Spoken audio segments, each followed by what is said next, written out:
Drew Spence from the Dynamic Universe. We're looking at the Dynamic Spider-Man Plus. Last chapter was 9. It headed off with Peter Parker in a down state after the passing of Ben.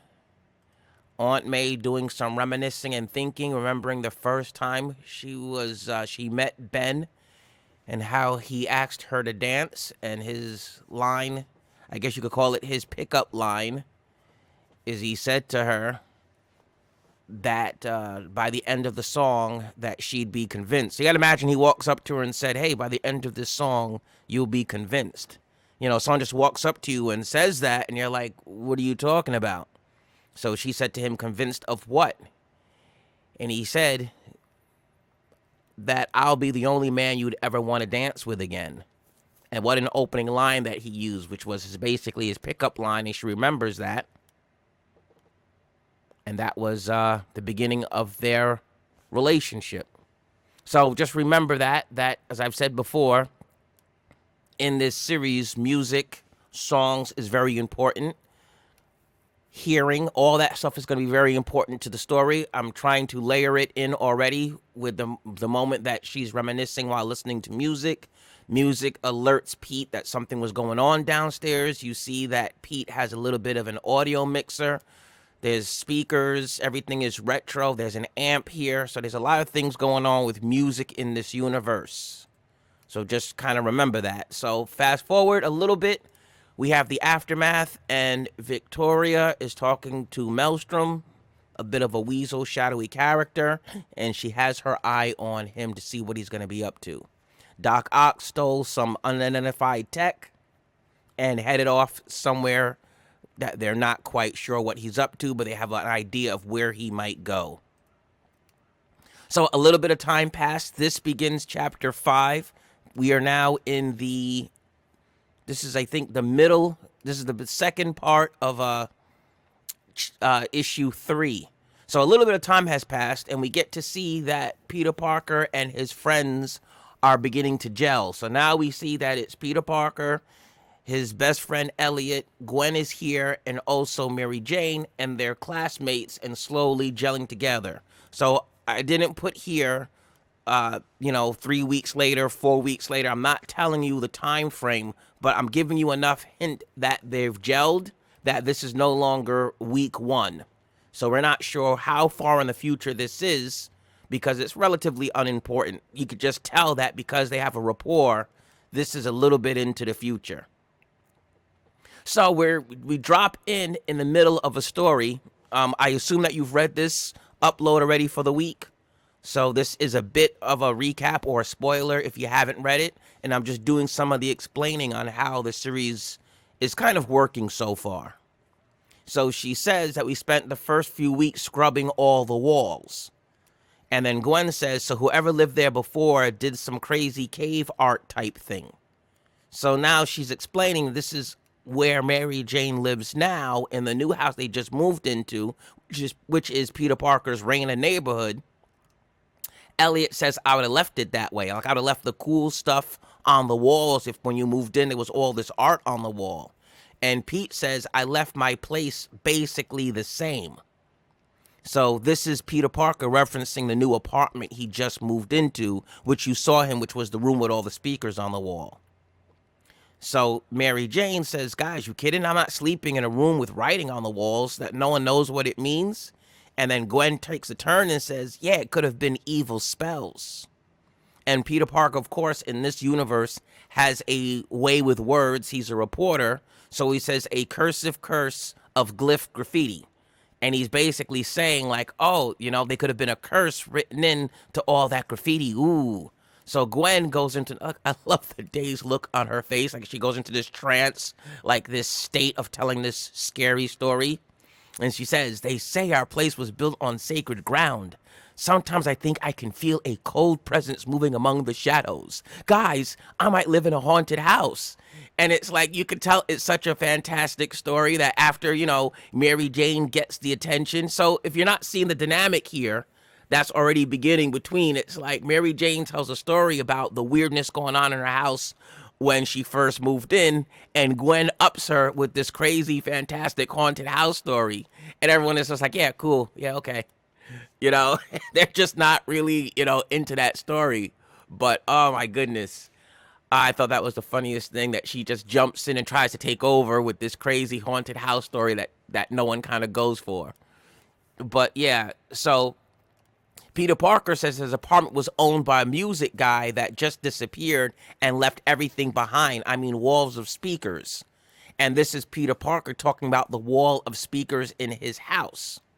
So I told you that music is important. So in this universe, Mary Jane listens to this guy's music. Obviously, this is sort of like one of the self-inserts, probably one of the best self-inserts that was ever done in comics, because it's actually relevant to the story, as opposed to just, me patterning myself after a character, or a character, being a pseudo representation of me. It's actually one of my characters in there, which does link universes together. So you're going to, if there's foreshadowing to be told, this is another hint of foreshadowing. So P is saying, I would love to show you, but, today's my first day at the Daily Bugle.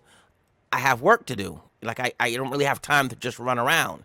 So then he's like, okay, well, maybe today after class, since Pete works, the night shift, obviously, in the daytime he's in school, and at night he works at the Bugle, which is not really working there. Like, he really is supposed to have, like, an office and be sitting at a desk, but you get the idea. So in this, she's excited to be able to go see Pete's place, because she's curious about the person who used to live there before that did music and left a bunch of his equipment around. So she's excited about that. Gwen has a bit of she's moving in. And if you haven't picked it yet, Gwen has a bit of a crush on Peter Parker. And Mary Jane is just neutral. But, so Gwen has a little slight shot of jealousy. And of course, he sees where all this is going, his insightful best friend. So they head out, and this is the Pete Mobile. I don't think I'll make a separate video. I mean, I might if this one gets too long, but I might talk a little bit about the Pete Mobile and do some talking about it. But they come out. Oh, background people. I love all of this stuff. This is like a taxi cab. And they head out using his Pete Mobile, and they get to the gate. So these are like crumbs of the story being delivered. So there's a giant wall that separates, not just one wall, but there's several walls that separate the city into rings, which is basically classes. And you need a pass to drive from one or the other. Pete would have a pass because he's press, working for the Daily Bugle. So he's also, a clever mind that can do stuff. That's what Pete gets to do. So in this case, he is able to go from place to place, and he's heading out. He gets to the gate, and he has a trouble with the gate, which happened earlier, like in the first book. He had trouble getting through the gate, and access is denied. So Mary Jane gives Pete her code, which obviously asks you a question. What is she doing with a code? But she gives Pete a code and says, hey, it's good for 3 days. So they make it through the gate. So she says the air cleaners never seen one of these before. Usually you can't even see the full sky. And these are, I explained this in the first day of the class, that these are giant machines that float in the sky and spend their time purifying the air. After the cataclysmic event, tons of earth, debris, dust was blown up into the sky and blotted the sky. And they've been cleaning the air over certain areas and getting the sky back. Other parts of the sky are artificial. So Pete, wanting to impress Mary Jane, takes her up and flies up to one of these air cleaners. They're called vacuums. That's the colloquial name for them. So he heads up, and lightning strikes. And lightning hits the vehicle. Oh boy, problem. So this part, engine failure. And he's like, oh, no big deal. Power failure. It was not a problem. Alert, overheat. He's like, expected, no worries. And she's like, has this happened before? And he's like, yes, no, sorta. An energy spike could require a hard restart. And he says, we'll be fine as long as the cooling. And then all of a sudden he gets the alert. Warning, cooling system failure, So you could tell now it's bad. But I love this part. So she says, now what? And he goes, well, we'll start to fall. And I love, she goes, yeah, I know that. I mean, how do we not die right now? I love that part. But anyhow, so, she's talking to herself. She's excited, going through this. You guys can read this. But, she's excited and going through all the thoughts in her head and revealing a little bit, about Peter Parker and how she kind of feels, how she feels about him. She says handsome Harry asks her out and she says no. So you could tell, like, in these intervening weeks, Harry has, tried to put a move on her and she's like, no. And then now she's, cracking the joke that she's running around with Peter Parker and, yeah, he's cute, but, this is, that weird Peter Parker guy. You decide to go running around with him. And he's like, do you mind? Like, you can imagine her rambling all of this off in this moment where you're trying to figure out, how do I get this restarted? So if he can angle the car downward enough, he can restart the engine, and he's trying to restart it and it won't restart. And he says, I'm going to angle us down, which is the name of the chapter. Not that I wrote that before I uploaded it, but now they're diving into a power dive. He's trying to basically brace her, and then they make they make the curve and they get out of it and the car levels off. So in a strange way, she's like semi trying to process it all. And, she goes, did you do that to scare me? That was pretty exciting. And in the end, what, you thought would have been a major mistake to nearly kill her the first time she gets in your car, it ends up being a thing where she's actually, shaken up and kind of excited, so he kind of got out of a tight thing of where is this going to go after, you almost killed the girl. So anyhow, this is a 3D view. It looks best with the not polarized. It looks best with the glasses where one lens is red and one lens is blue. I ordered several sets of glasses, and I have like this real cheap set that was like 50 glasses for $10 that I ordered, and it looks just okay. And then I bought a better set off of Amazon. It's not the kind that you wear in the movie theater or the kind that works on your TV at home. It's the kind of, I guess, old school kind of glasses. I don't know, but the company name, like, it was like Real 3D or something. And they were like, I don't know, I think like $4.99 for a pair of glasses. But when I did that, I kind of went in the middle of the two. So that on the very cheap ones, you could see the 3D effect, but it looks, obviously it's going to look better in the better quality glasses. So this is a 3D shot. This icon indicates that it's a 3D frame, that I put some 3D. So, this is best. The whole book isn't like that, just in certain sections if you want some, extra flavor. So they get out. Now they're going back to Pete's place because she wants to see what's going on with all this music and equipment. And we have Pete arrive back. And they're saying that, it can get very windy up here. And then all of a sudden the wind just stops and you hear the ruck sound, which obviously is pivotal and is coming up later in the book. There's foreshadowing. But you hear this mechanical sort of heavy sound and the wind stops as if something is blocking it. And he says, I warn you, haven't done much with the place. And now we have a nice moment here where she apologizes and says, I shouldn't have called you Peter Pauper. Some of the others call you that, but I shouldn't have, I apologize. It's not like I come from. She's about to explain a bit that, she comes from poor too. She's not rich.